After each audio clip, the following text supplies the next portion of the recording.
ಹಾಸನದಲ್ಲಿ ನಡೆದ ಆಘಾತಕಾರಿ ವೈದ್ಯಕೀಯ ಎಡವಟ್ಟಿನ ಪ್ರಕರಣಕ್ಕೆ ಸಂಬಂಧಿಸಿ ಹಿಮ್ಸ್ ಆಡಳಿತ ಪರಿಷತ್ ಸದಸ್ಯ ರವೀಶ್ ಬಸವಾಪುರ ಅವರು ಆಸ್ಪತ್ರೆಗೆ ಭೇಟಿ ನೀಡಿ ಎಡಗಾಲಿನ ಶಸ್ತ್ರಚಿಕಿತ್ಸೆಗೆ ದಾಖಲಾಗಿದ್ದ ಜ್ಯೋತಿ ಎಂಬ 28 ವರ್ಷದ ಮಹಿಳೆಯ ಬಲಗಾಲಿಗೆ ತಪ್ಪಾಗಿ ಶಸ್ತ್ರಚಿಕಿತ್ಸೆ ನಡೆದಿರುವ ಹಿನ್ನೆಲೆಯಲ್ಲಿ ಅವರು ರೋಗಿಗೆ ಧೈರ್ಯವನ್ನು ತುಂಬಿ ಕುಟುಂಬ ಸದಸ್ಯರೊಂದಿಗೆ ಮಾತನಾಡಿದರು. ನಂತರ ಮಾತನಾಡಿದ ಅವರು, ಹಾಸನ ಜಿಲ್ಲಾ ಆಸ್ಪತ್ರೆಯು ರಾಜ್ಯದ ಪ್ರಮುಖ ಹಾಗೂ ಪ್ರತಿಷ್ಠಿತ ಆರೋಗ್ಯ ಕೇಂದ್ರವಾಗಿದ್ದು, ಪ್ರತಿದಿನ ಸಾವಿರಾರು ರೋಗಿಗಳು ಚಿಕಿತ್ಸೆಗಾಗಿ ಬರುವಂಥದ್ದು. ಇಂತಹ ಆಸ್ಪತ್ರೆಯಲ್ಲಿ ನಿರ್ಲಕ್ಷ್ಯದಿಂದ ತಪ್ಪು ಶಸ್ತ್ರಚಿಕಿತ್ಸೆ ನಡೆದಿರುವುದು ನಾಚಿಕೆಗೇಡಿತನದ ಸಂಗತಿ. ಇಂತಹ ನಿರ್ಲಕ್ಷ್ಯದಿಂದ ಹಿಮ್ಸ್ನ ಹೆಸರಿಗೂ ಧಕ್ಕೆಯಾಗಿದೆ ಎಂದು ಹೇಳಿದರು.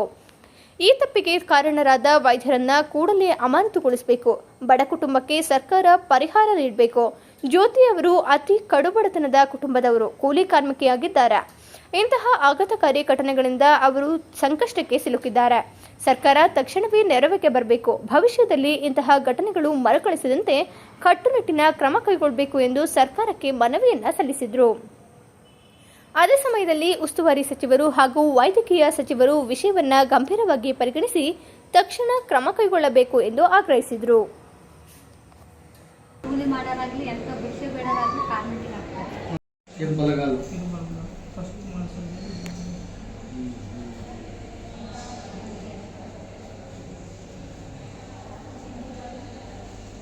ಸರ್ಜರಿ ಮಾಡಿಬಿಟ್ಟು ಅವಾಗಲೇ ಬೇಗ ಹೊಲಿಗೆ ಹಾಕ್ಬಿಟ್ಟಾರೆ. ಅದು ನೀಟಾಗಿ ಹೊಲಿಗೆನೂ ಸರಿಯಾಗಿ ಹಾಕಿಲ್ಲ.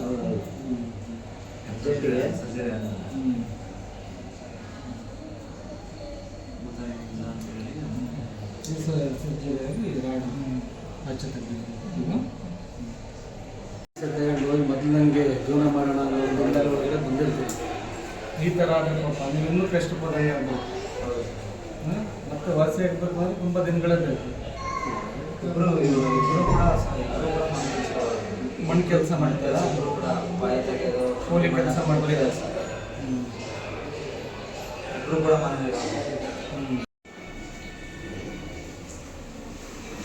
ಮುಂಚೆ ಆಕ್ಸಿಡೆಂಟ್ ಆಗಿ ಎದುರಾಗಿದೆ.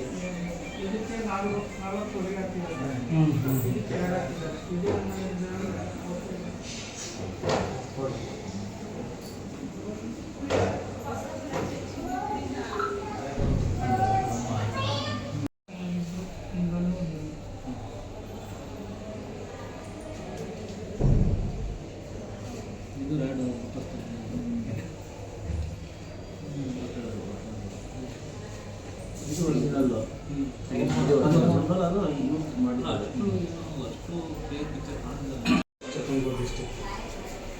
ಎಷ್ಟು ದಿನ ಆಯ್ತು ಒಂದು ಅಡ್ಮಿಟ್ ಆಗಿ?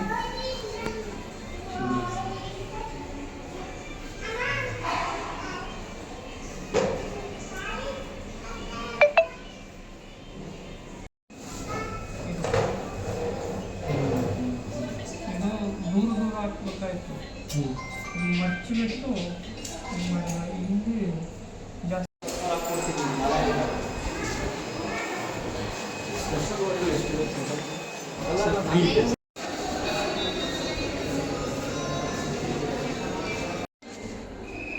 ನಿನ್ನೆ ಎಲ್ಲ ಮಾಧ್ಯಮಗಳಲ್ಲೂ ಒಂದು ಸುದ್ದಿ ಪ್ರಸಾರ ಆಯಿತು.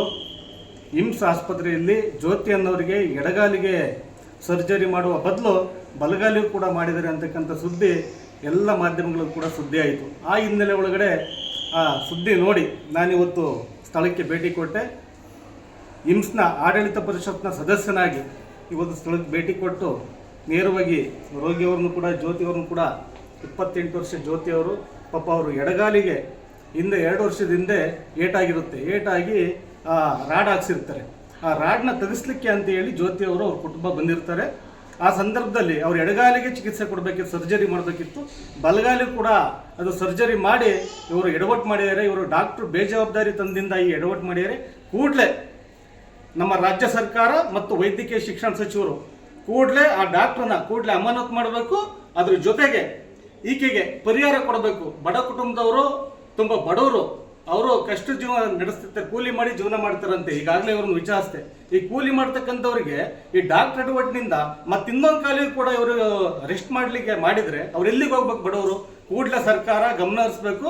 ಆ ವೈದ್ಯನನ್ನ ಯಾರು ಇಂಥ ಕೆಲಸ ಮಾಡಿದ್ರು, ಹಿಮ್ಸ್ನಲ್ಲಿ ಒಳ್ಳೊಳ್ಳೆ ವೈದ್ಯರು ಇದ್ದಾರೆ, ಒಳ್ಳೆ ಕೆಲಸ ಮಾಡ್ತಾ ಇದ್ದಾರೆ. ಆದರೆ ಈತ ಈ ಥರ ಎಡವಟ್ಟು ಮಾಡಿರೋದನ್ನ ಬೇಜವಾಬ್ದಾರಿತನ ಎದ್ದು ಕಾಣುತ್ತೆ. ಕೂಡಲೇ ಇದನ್ನು ಸಸ್ಪೆಂಡ್ ಮಾಡಬೇಕು. ಅದ್ರ ಜೊತೆಗೆ ಇವರಿಗೆ ಈ ಕುಟುಂಬಕ್ಕೆ ಪರಿಹಾರ ಕೊಡಬೇಕು ಅಂತ ಹೇಳಿ ಮಾನ್ಯ ವೈದ್ಯಕೀಯ ಶಿಕ್ಷಣ ಸಚಿವರಾಗಿರ್ತಕ್ಕಂಥ ಶರಣ ಪ್ರಕಾಶ್ ಪಾಟೀಲ್ ಸಾಹೇಬರನ್ನ ಒತ್ತಾಯ ಮಾಡ್ತೀನಿ. ಜೊತೆಗೆ ಕೂಡಲೇ ಸರ್ಕಾರ ಈ ಕಡೆ ಗಮನ ಹರಿಸಬೇಕು ಅಂತ ಹೇಳಿ ಮಾನ್ಯ ಉಸ್ತುವಾರಿ ಸಚಿವರಾಗಿರ್ತಕ್ಕಂಥ ಕೃಷ್ಣ ಬೈರೇಗೌಡ ಸಾಹೇಬರನ್ನೇ ಕೇಳ್ಕೊಳ್ತೀನಿ. ಧನ್ಯವಾದಗಳು.